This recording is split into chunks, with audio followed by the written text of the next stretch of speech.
Doamnelor și domnilor, în acești ani mulți de emisiuni zilnice, am văzut atât de multe cazuri foarte emoționante, dramatice. Acesta este unul dintre cele mai dramatice. E vorba de copiii unei familii, o familie română-norvegiană. Iar copiii au fost luați de către stat din sânul familiei.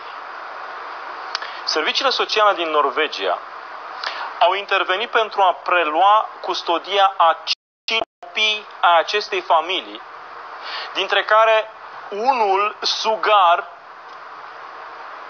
e atentă toată lumea, 5 copii, din care unul sugar de 3 luni.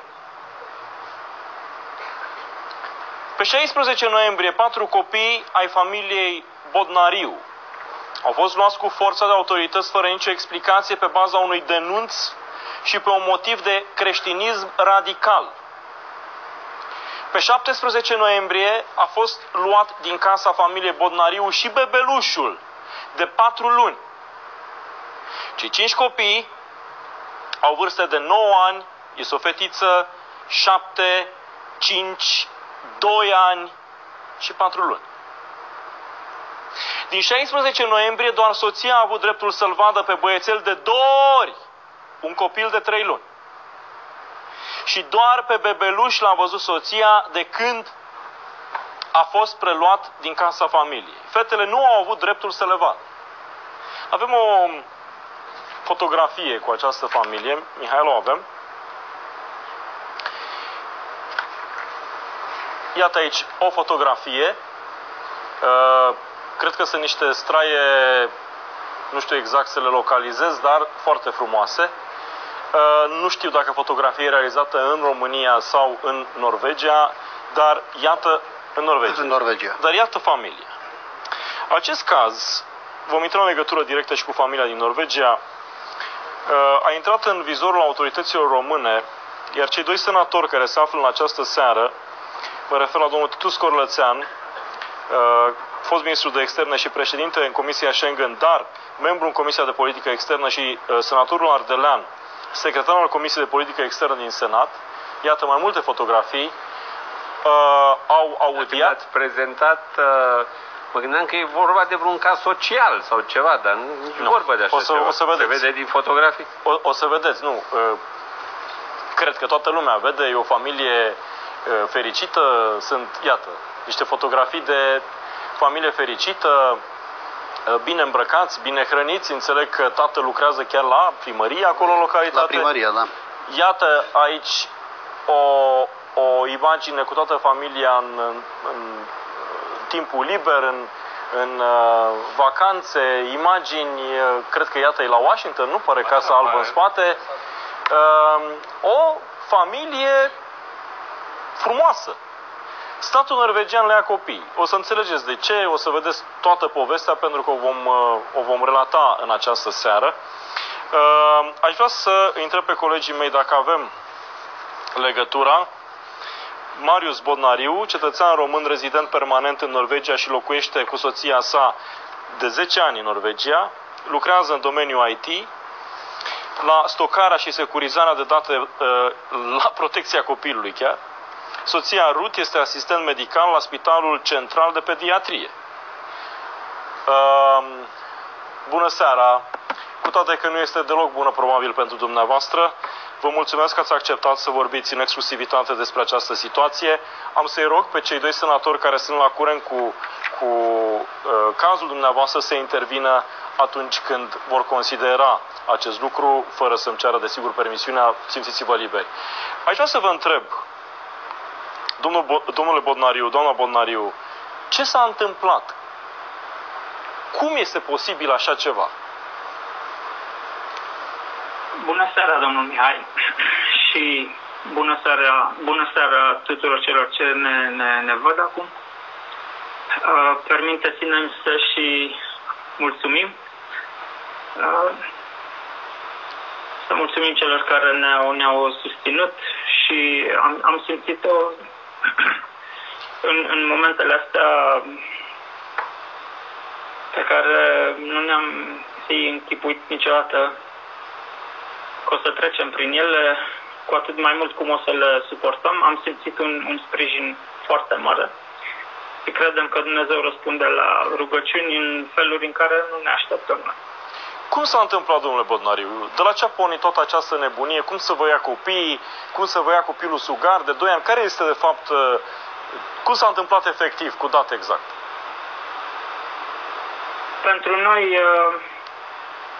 Pentru noi situația a început mai târziu și anume când eu eram la servici, când am fost ridicat de poliție de 2 agenți civili și dus la secție pentru interogare. Soția era acasă, aștepta să vină fetele de la școală și era îngrijorată că nu apăreau. N-am știut nimic până în momentele astea. Cam așa a început. Care era, ce v-au spus polițiștii, sub ce motivație ați fost dus acolo, sub ce motivație v-au luat copiii de acasă? Mi s-a spus la servici că sunt arestat, n-am înțeles termenul arestat la timpul respectiv. Am înțeles că trebuie să merg la poliție pentru că pe motiv de violență asupra copiilor. I-ați lovit pe copii? Nu mi s-a explicat în ce fel sau ce anume. Nu, dar vă întreb pe dumneavoastră, adică ce s-a întâmplat? A fost vreun incident? Ați lovit vreun copil și de aici a pornit toată această nebunie? Da, deci cum a început, de fapt, copiii au fost, să nu zic interogați, intervievați la școală și printre altele au spus că mai sunt bătuți acasă. Bun, ce fel de bătaie era administrată? Adică așa cum se mai întâmplă între părinți și copii, mai au o pălmuță la fund, mai e tras de ureche dacă faci o prostie? Adică ce bătaie era? Exact. Într-o oarecare măsură cunoaștem, mai ales că soția a crescut aici, cunoaștem că nu sunt acceptate astfel de măsuri de corecție în creșterea, în educarea copiilor. Am încercat să evităm, dar apar situații în anumite condiții, apar situații în care se ajunge la măsuri de genul ăsta. Vă rog, doamna Rost.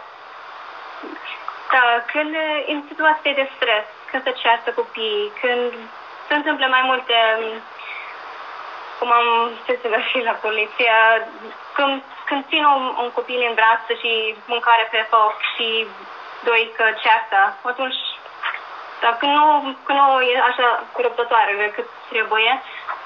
Fotografiile cu familia, doamna Ruth, domnule Bodnariu, fotografiile cu familia dumneavoastră pe care le avem chiar acum pe ecran arată niște copii fericiți, niște copii bine hrăniți, copii foarte bine îngrijiți, foarte bine îmbrăcați și par și foarte bine educați.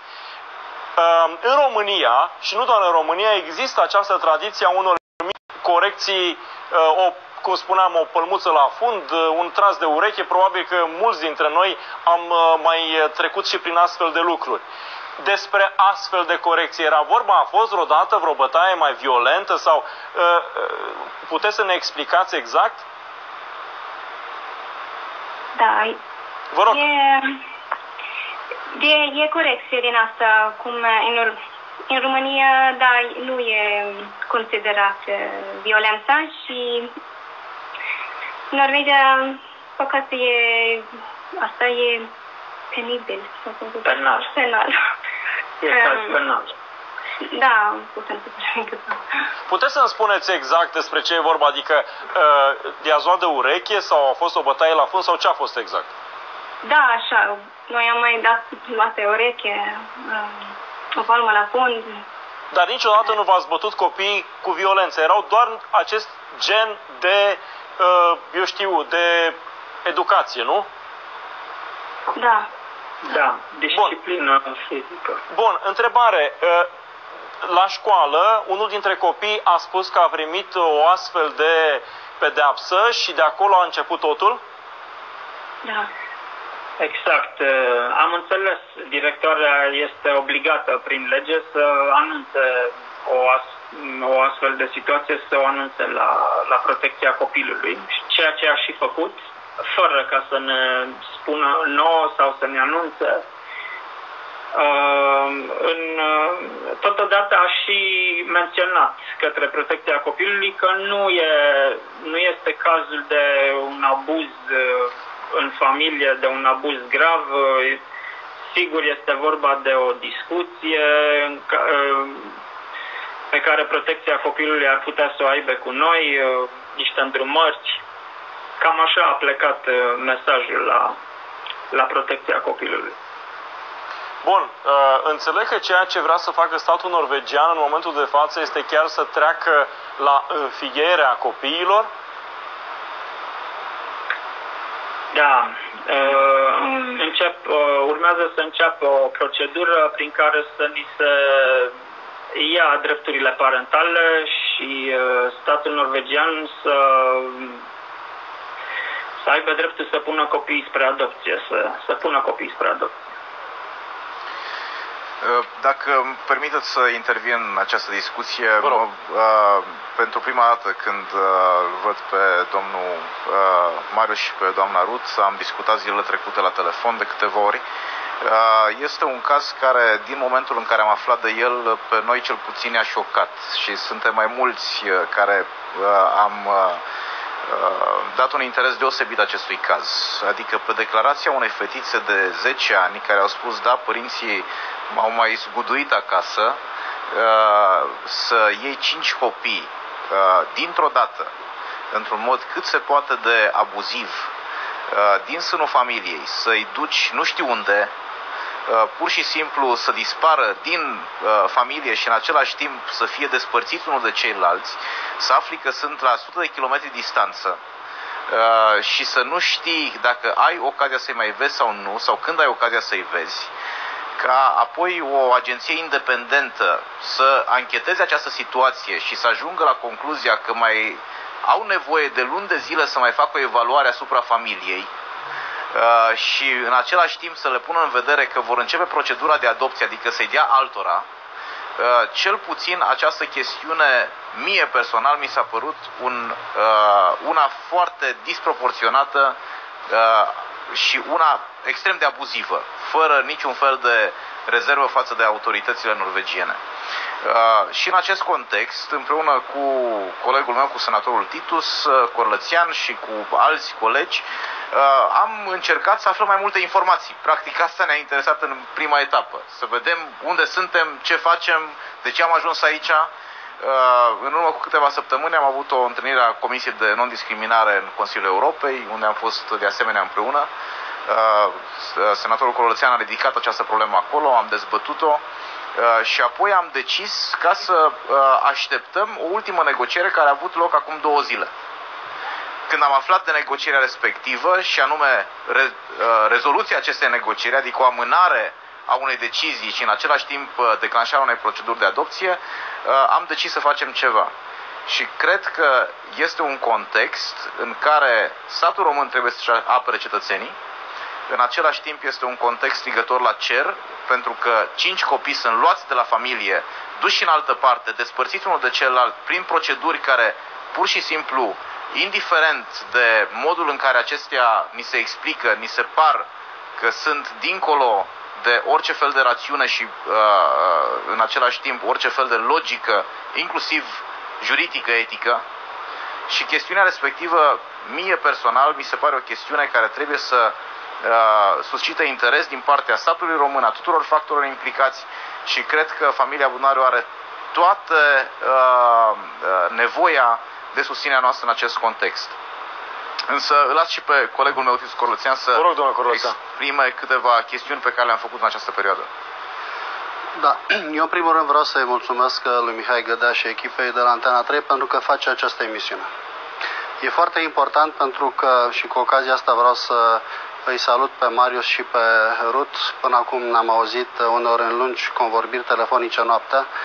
Îi văd și eu pentru prima oară și vreau să vă ajute Domnul să fiți cât mai repede împreună cu cei 5 copii. Vreau să avem o înțelegere foarte exactă a ceea ce se întâmplă într-un caz care necesită foarte multă solidaritate și sprijin și vă spun că există solidaritate.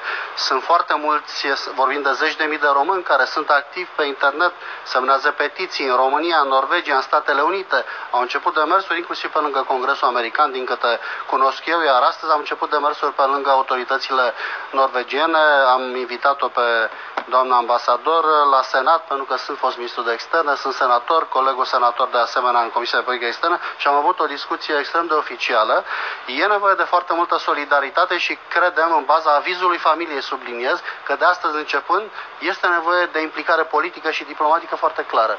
Până acum, acești oameni extrem de corecți, și am să vă explic de ce sunt foarte corecți, au respectat procedurile din Norvegia, legile, etapele procesuale, avocat și așa mai departe. Lucrurile merg însă în direcția cea proastă.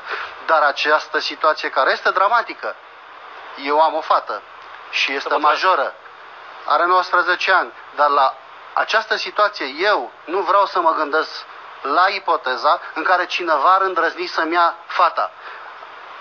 Marius și Ruth au 5 copii și le-au fost luați, o spun ca jurist care m-am uitat pe lege și pe proceduri, l-au fost luați acești copii în mod samavolnic de o instituție, vă rog să rețineți numele acestei instituții norvegiene, care are o faimă extrem de proastă, Barnevernet. Această instituție de protecție a copilului este responsabilă pentru interpretarea abuzivă a unui principiu care în sine e corect. Respectul pentru interesul superior al copilului, da? Datorită modului în care abuziv această instituție a aplicat legislația norvegiană, subliniez mii de copii, în cazul a mii de familii, în ultimii ani au fost luați samavolnic, în multe cazuri, de la părinți. Și situația asta este cunoscută. Ea a generat scandal internațional. A generat în cazul Cehiei, de exemplu, într-o situație similară, o intervenție a șefului statului ceh, folosind termeni foarte duri. Instituție fascistă. Citez. Ce se întâmplă în această situație, ca să înțelegem foarte clar? Părinții sunt membri ai unei biserici creștine, neoprotestante, au stat în România până acum 10 ani, o biserică penticostală, s-au mutat în Norvegia, toți cei 5 copii s-au născut în Norvegia, au cetățenie norvegiană, dar i-am spus doamnei ambasador astăzi și l-am spus și lor la telefon, pentru că sunt copii născuți dintr-un părinte cetățean român, legea română, ius sanguinis, spune cine a născut din cetățean român are cetățenie română. Ca mulți, și am spus lui Marius, a făcut greșeala să nu merg să înregistrez și la ambasadă pentru a primi certificatul de copil de cetățean român. Au făcut-o acum. Și am rugat ambasada, mi-am permis acest lucru, să dea tot sprijinul și au făcut-o foarte rapid și le mulțumesc. Lucrul ăsta era știut că sunt într-o biserică creștină și ca să fim foarte corecți, acea doamnă directoare și se practică acest gen de semnalări. Noi le numim în România delațiuni. Acolo, potrivit legii și culturii, semnalăm concern, o preocupare, un eventual risc. Doamna directoare, care știa despre ce este vorba de mai multă vreme și nu era foarte confortabilă, dacă e să spunem tot adevărul, cu această situație, inclusiv cu faptul că una dintre fetițe a cântat un cântec creștin la școală. Foarte grav. Foarte grav. A semnalat la un moment dat... Dar de ce era grav să cânti un cântec creștin? Am pus între ghilimele. A semnalat o societate democratică, semnatară, partea Convenției Europene a Drepturilor Omului, care garantează, între altele, dreptul la conștiință și la religie. A semnalat serviciului instituției respective, Barnevernet, că ar fi o problemă. Imediat poliția, fără niciun fel de anchetă, n-au fost acasă, să stea de vorbă cu părinții, să vadă cu vecinii, oamenii ăștia sunt violenți sau nu. Nimic. Au luat pur și simplu copiii și de la școală și de acasă și copilul de 3 luni care trebuia să fie alăptat. Au fost luați, duși într-o direcție necunoscută, iar părinții sechestrați, duși la poliție, arestați și supuși investigației. Vreți să vă spun că, de exemplu, Marius a fost pus la un moment dat după investigație să semneze un document fără translator, fără interpret, fără să știe cu adevărat ce semnează. Poate că și-a asumat niște lucruri care nu sunt adevărate. Știți, de exemplu, că 2 asistente sociale de la primărie, colege cu Marius, care făceau parte din această instituție, i-au sugerat, i-au spus de fapt mamei separat, semnează o declarație în care să spui că tatăl este violent și îți dăm ție copiii, te punem la adăpost și rupem și te separi de familie? I-am spus, doamnei ambasador, că asta este o infracțiune. În orice legislație a unui stat civilizat e o infracțiune penală și trebuie pedepsită. Au fost multe chestiuni semnalate în tot felul de lucruri care s-au transmis ca informație care nu sunt în regulă. Această instituție, cum să spun, nu pot spune că nu a acționat în anumite cazuri, poate corect, poate au fost acte de violență ale unor părinți în alte situații, dar oamenii ăștia, vreau să vă spun un lucru, pentru că e o familie cunoscută în București, în mediul din care provin, în biserica creștină respectivă, e o familie bună și sunt oameni care nu mint. Și am avut studenții mei pe care i-am la facultatea la care predau acum 2 zile la master, am avut discuție pe această speță și vă asigur că s-au documentat, au intrat pe internet și am pus la punct un proces simulat în fața unei curți europene de justiție cu Guvernul României, câțiva studenți, Guvernul Norvegiei și cu judecătorii. Vreau să spun că studenții au avut niște argumente extrem de interesante pe care îmi propun de altfel și eu să le utilizez și, între altele, faptul că cineva, în modelul său cultural, care este garantat de toate legile democratice și de Convenția Europeană, dorește să-și crească copiii în spiritul credinței creștine, că e catolică, că e ortodoxă, că e neoprotestantă și îți înveți copiii să nu minți, să nu furi, să nu greșești, să nu faci alte lucruri. Iată, într-o lume atât de complicată în care se întâmplă atât de multe lucruri, nu este un fapt de condamnat, ci dimpotrivă este un fapt de aplaudat. Faptul că există această intervenție abuzivă împotriva acestei familii și se întâmplă în special, vă rog să rețineți, în special în cazul familiilor din străinătate, imigranți care vin în Norvegia. Copiii sunt luați și dați în plasament și ulterior în adopție spre alte familii din Norvegia. Sunt și alte lucruri care apar inclusiv în investigațiile presei din Norvegia, subliniez presa din Norvegia, Aftenposten, care vorbește de o serie de ONG-uri cu bugeturi extrem de generoase, financiar vorbind, care preiau acești copii în plasament și pentru ca după aceea să meargă mecanismul de adopție. Nu vreau să fac acuzații. Am citat ceea ce apare în presa norvegiană. Ori din acest punct de vedere, ca să nu întind foarte mult această discuție, deși deschid o paranteză, pentru această situație am venit astăzi, în această seară, pe platoul dumneavoastră, după foarte multă vreme și pot să spun că eu nu mai sunt același om în ultimele săptămâni după ce m-am lovit de această situație. Statul român... Acesta este motivul pentru care la începutul emisiunii am spus că mă bucură prezența dumneavoastră, pentru că urma să vorbim despre acest caz, iar faptul că dumneavoastră, și asta este un lucru care probabil ar trebui să fie un model pentru foarte mulți dintre cei care sunt aleși să ne reprezinte. Senatorul Corlățean, senatorul Ardelean, dar în mod special înțeleg senatorul Corlățean și-a luat această misiune de onoare să-i apere pe acești oameni. Câți cetățeni români nu au fost situații complicate și am cam uitat de ei.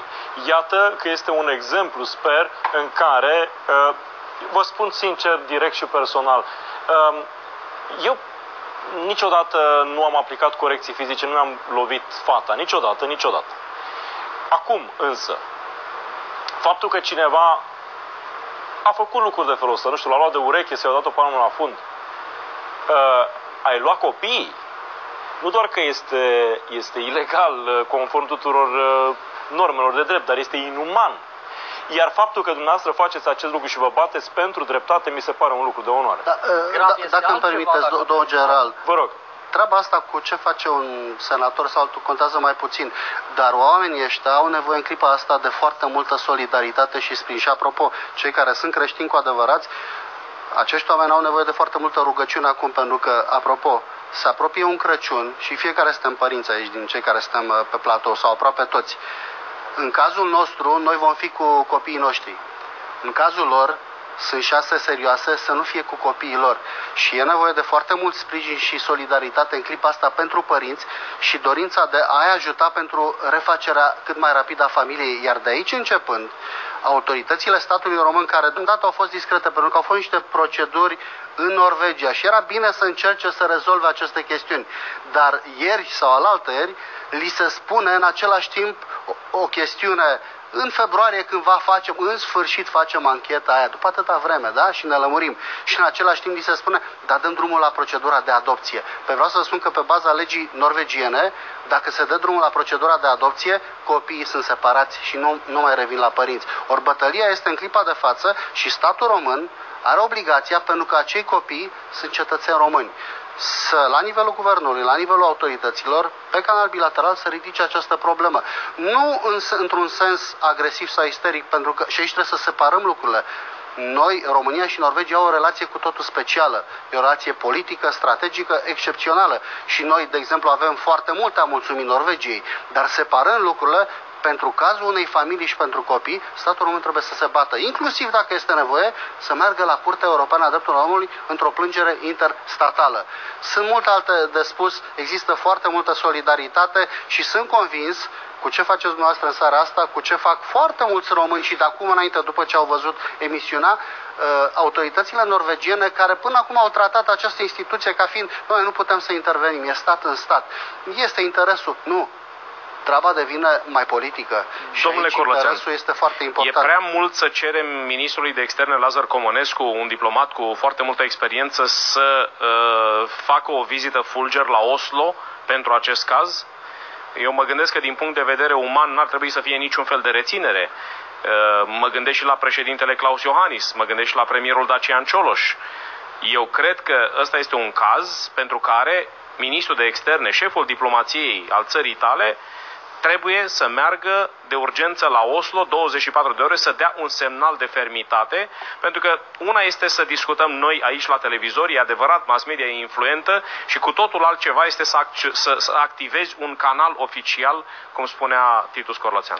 Nevoia de acțiune este evidentă, după părerea mea, dar trebuie să fim foarte atenți din perspectivă diplomatică. Eu cred că mai întâi ar fi trebuit, chiar și până acum, să se ceară niște explicații oficiale la nivelul externelor, la nivelul ambasadei României din Norvegia și pe baza unor informații oficiale primite, după aceea demersul să fie structurat. A merge direct, cred eu, sigur că ar fi bine, dar cazurile sunt multe și să nu se creadă că există un interes deosebit dintr-o anumită perspectivă, dat fiind faptul că, aș vrea să vă spun, în mod cert s-a acționat după niște reglementări legale acolo. Pe mine mă surprinde altceva, că potrivit Convenției privind drepturile omului, dar și Convenției privind protecția copilului, există niște reguli care sunt prealabile. Regula trebuie ancheta făcută în orice țară din lume, chiar dacă sunt nuanțe de reglementare, fiindcă această convenție are o viziune unică la nivel planetar.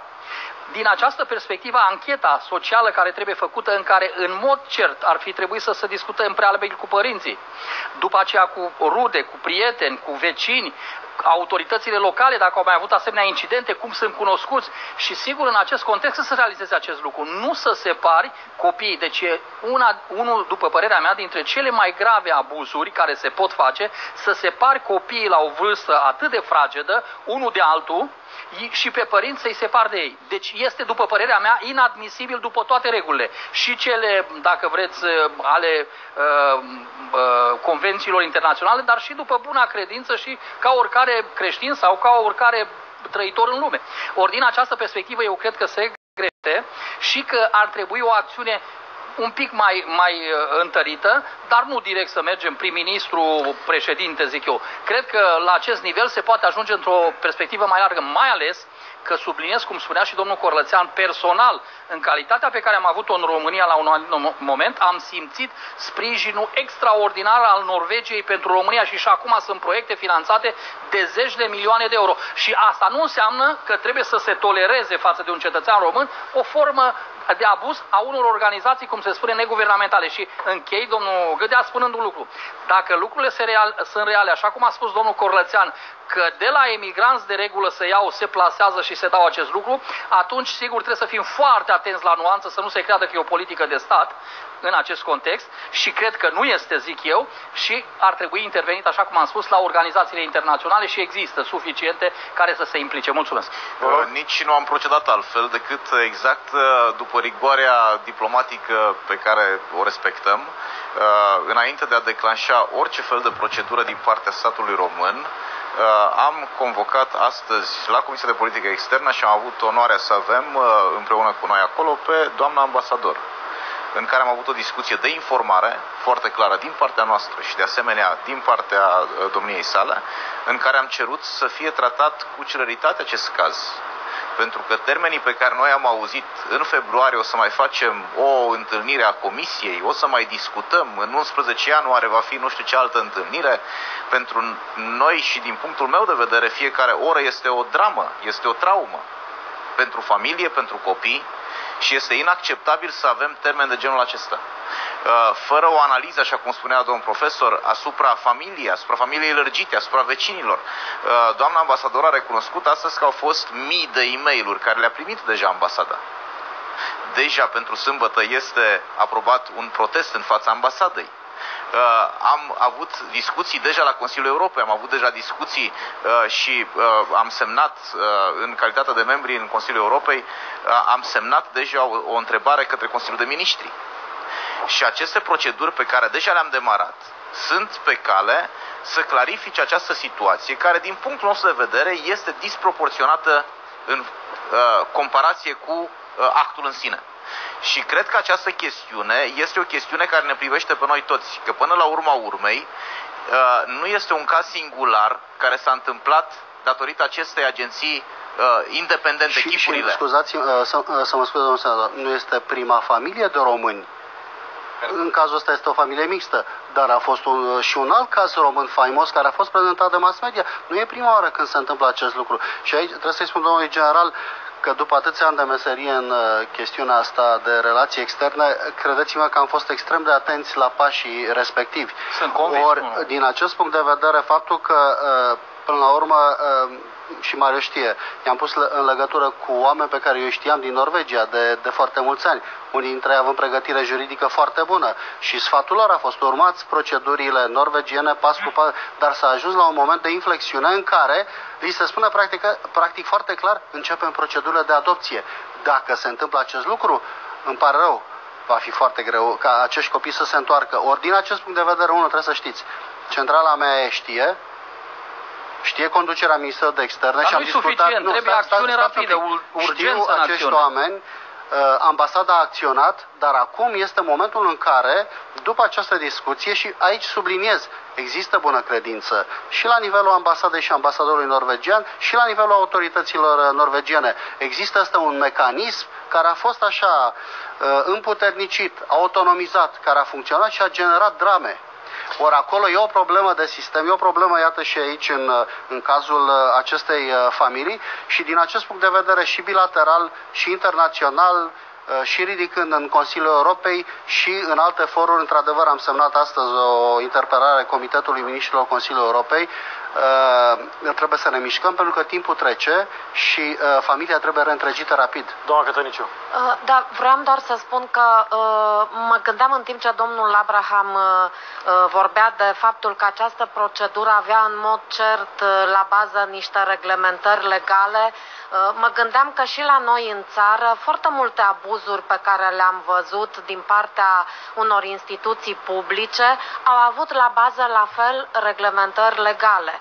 Acum problema este cum interpretezi aceste reglementări și cum le interpretezi în funcție de persoanele cărora aplici procedura respectivă și înainte de a vorbi domnul Corlățean de faptul că acel ONG de fapt încerca să plaseze copiii spre adopție unor familii din Norvegia, vreau să vă spun că mi-am pus întrebarea de ce un act atât de abuziv și în ce scop? Și m-am gândit exact la acest lucru. Copiii sunt luați și dați spre adopție unor familii, pentru că, nu știu cum să vă spun, este această procedură care a fost prezentată aici și la fel vreau și eu să vă felicit pentru modul în care o prezentați și în mod cert va genera un val de solidaritate, la fel cum se întâmplă de fiecare dată când Antena 3 prezintă astfel de cazuri. Mă întreb și eu cum poate o instituție a oricărui stat străin, acum sigur ne referim la Norvegia, cum poate să se comporte atât de abuziv, pentru că imaginați-vă, Știți, vreau doar să deschid o paranteză. Îmi imaginam în timp ce auzeam femeie fiind, îmi imaginam în timp ce auzeam pe doamna Ruth povestind ce se întâmpla în casă. Ai 5 copii, nu singur, cu vârste apropiate, ai un copil de 3-4 luni pe care îl ții în brațe, ești în juroara gazului, pregătești mâncare și 2-3 care au vârste apropiate se încaieră la un moment dat. Probabil că pui mâna pe el, îl împingi, îi dai o palmă la fund, dar nu vă supărați, cred că nu există părinte care să nu facă un astfel de gest. Iar de aici până la a lua acești copii, mi se pare... Doamna deputat, haideți, dacă îmi permiteți, e o traumă extraordinară. Nu știu dacă acești copii un episod care e important în anchetă și care ne-a fost relatat și mie și colegului Ardelan de către părinți. Tatăl vine de la muncă la sfârșitul zilei și vine fericit, își ia bebelușul de 3 luni în brațe și pentru prima oară de când era copilul reușește cu mânuța să-i prindă ochelarii, să-i pună mâna să prindă ceva, cu cealaltă mână îl prinde de păr. Tatăl fericit își ridică, cum ar face orice părinte, își ridică copilul în aer, copiii ceilalți văd și investigați, interogați de autorități spun da, că tata l-a zguduit pe copil. Interpretările care se pot da, evident că sunt abuzive și evident când pui copilul în fața unei anchete, o fetiță de 9 ani sau mai știu eu ce, ea poate să spună cine știe ce și cum este interpretat. E genul ăsta de lucruri care au fost făcute, o spun foarte clar, așa cum sunt prezentate lucrurile de o manieră abuzivă, sunt inacceptabile. Ori din acest punct de vedere, aici semnalul pe care noi l-am dat astăzi diplomatic a fost tratați foarte serios la Oslo, vă rugăm, cu celeritate și reîntregiți familia, pentru că nu există așa ceva. Doamna Ruth, domnule Bodnariu, cred că v-ați imaginat în aceste zile clipa în care vă veți revedea cu copiii. Cum v-ați imaginat-o? Ce le veți spune, doamna Ruth? Cum am imaginat să fie? Știu. Mâine chiar am primul șansă să vadă pe băieții. Băieții de 4 și de 2 ani. Nu i-am văzut până acum. Da, și am mare emoție. Emoție că n-am văzut pe ei de 5 săptămâni și normal că mă bucur mult să se vadă, să-i văd. Dar nu știu cum pot să împărt, to leave them after that. Da. Cum să despart de ei după aia. Și am 2 ore să fiu împreună cu ei și sigur că să fie foarte frumos. Dar sunt și cam interesată cum să reacționează când trebuie să plece. Protecția copiilor să fie acolo și să filmează și să fac și analiză și de toate. Domnule Bodnariu, ce ați vrea să le spuneți copiilor când toate aceste lucruri să sperăm că vor fi rezolvate cu bine? Mi-este greu să-mi imaginez, dar aș vrea să stau numai cu ei și să mi-ar fi teamă să-i mai las din brațe. Aș vrea numai să le spun că îi iubesc și că aș face orice pentru ei. Probabil că va veni ziua în care vor vedea această înregistrare și cred că vor fi impresionați de ce ați spus în seara asta. Mulțumesc mult!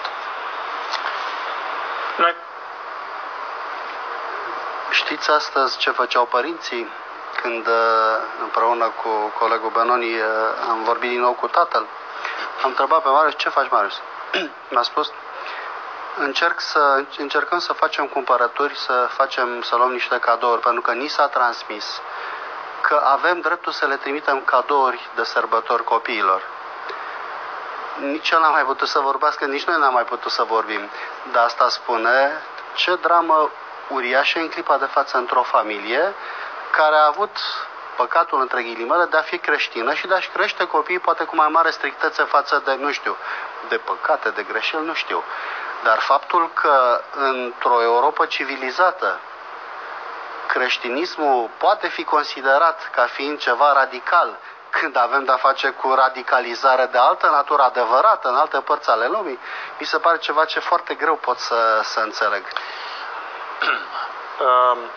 Mai am niște lucruri, dar pur și simplu după un astfel de subiect, după un astfel de caz, e imposibil să mai spui ceva. Cred că toți părinții înțeleg. Nu sunt de acord cu niciun fel de corecții fizice. Dacă un părinte însă, când are 5 copii, îi mai dă o pălmuță la fund, cum aș putea să înțeleg ca cineva să ia copiii acelui părinte? Înțeleg strictețe, înțeleg drepturile copilului, înțeleg tot. Dar înțeleg pe de altă parte că ai lua copil de 3 luni, copii de 2 ani, în condițiile în care sunt toate elementele, vecinii, am încercat să investigăm foarte serios, toată lumea care îi cunoaște vorbește despre o familie impecabilă. Nu cred că ar trebui să rămânem așa și dacă suntem solidari, în diverse momente, unul dintre ele. Luăm o scurtă pauză. Rămâneți cu noi. Îmi cer scuze pentru întârziere, dar cred că se înțelege gravitatea acestui caz. Rămâneți cu noi, ne întoarcem.